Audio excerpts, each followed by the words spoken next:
नेहा और राहुल की शादी होती है।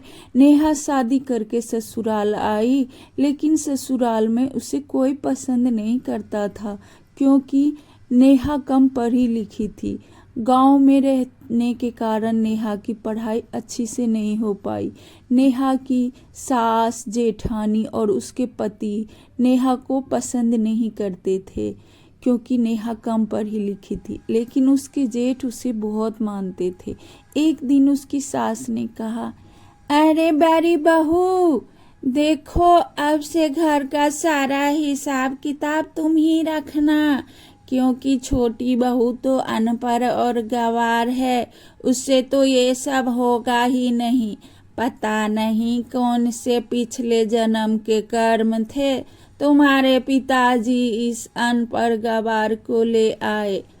हाँ माँ जी, सोसाइटी में मेरी भी कितनी इज्जत है, और लोग जब सुनते हैं कि मेरी जेठानी पढ़ी लिखी नहीं है तो मुझे बहुत बुरा लगता है।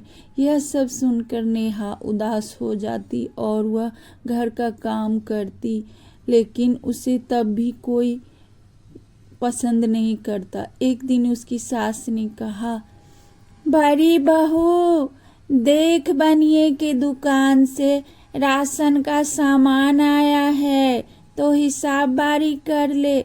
माँ जी, मैं क्या क्या करूँ, मैं किचन में पराठा बना रही थी।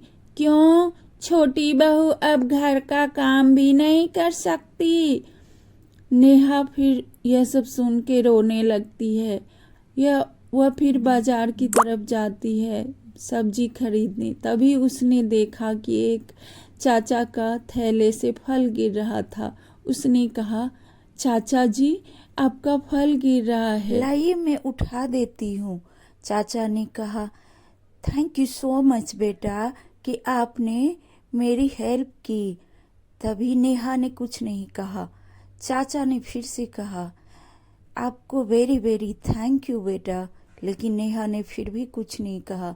तो काका समझ गए कि ये पढ़ी लिखी नहीं है, इसे इंग्लिश नहीं आता है, और उठकर उन्होंने कहा, धन्यवाद बेटा, आप मेरे घर चलो मेरे साथ। और वह उन चाचा के साथ उसके घर आ गई।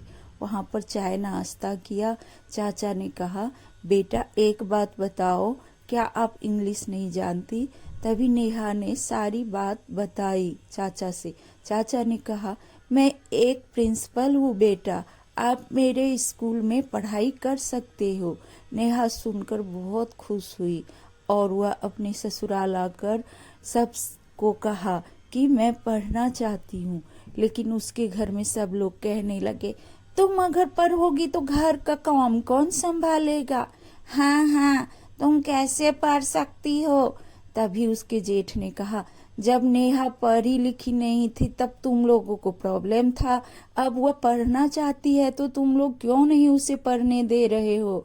तभी सब लोग मान गए और नेहा को पढ़ने के लिए कहने लगे। अब नेहा रोज घर का काम करती और फिर स्कूल जाती। वह स्कूल का भी पढ़ाई करती और घर का भी काम करती, लेकिन इसमें उसका पढ़ाई छूट जाता था। तभी एक दिन वह प्रिंसिपल चाचा ने कहा, ये क्या नेहा बेटा, मैंने आपको अपने स्कूल में दाखिला दिलवाया, लेकिन आप तो गृह कार्य पूरा ही नहीं करती हो। हाँ चाचा जी, आगे से मैं बहुत मेहनत करूँगी और मैं गृह कार्य भी पूरा करूँगी। अब नेहा घर का काम भी करती और रात को जब सोने का समय होता तो किचन में आकर पढ़ाई भी करती थी। यह देखकर सब लोग खुश तो थे कि नेहा पढ़ना चाहती है, लेकिन नेहा को इसमें बहुत परेशानी होती थी। एक दिन नेहा की सास अपने मैके चली गई और उसकी जेठानी सीढ़ी से गिर गई, लेकिन नेहा उन सब को देखभाल करते हुए अपनी जेठानी से कहा, जेठानी जी, आपको कुछ चाहिए तो मुझे बता देना। तभी उसकी जेठानी ने कहा कि मैं कितनी बूढ़ी हूँ कि नेहा को कितना सताया, यह तो कितनी अच्छी लड़की है और ये पढ़ना चाहती है, तो हम लोगों को इसका मदद करना चाहिए। और यह तो कितनी सुंदर और सुशील भी है, किसी बात के लिए मना नहीं करती। तभी नेहा हमेशा उसका इतना देखभाल किया कि वो उसकी जेठानी ठीक हो गई। उसका पति भी यही सोचने लगा कि हम लोगों ने नेहा को गलत समझा। तभी उसकी सास आई तो उसकी जेठानी उसे सारी बात बताई और कहा, मम्मी जी, नेहा की पढ़ाई में हम लोगों को उसका सपोर्ट करना चाहिए।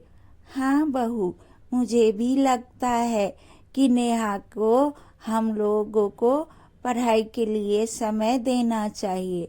अब सब लोग नेहा को पढ़ाई के लिए समय देते और नेहा धीरे धीरे अपनी पढ़ाई में मन लगाने लगी और वह पढ़ लिख कर एक होशियार बहू बन गई। धन्यवाद।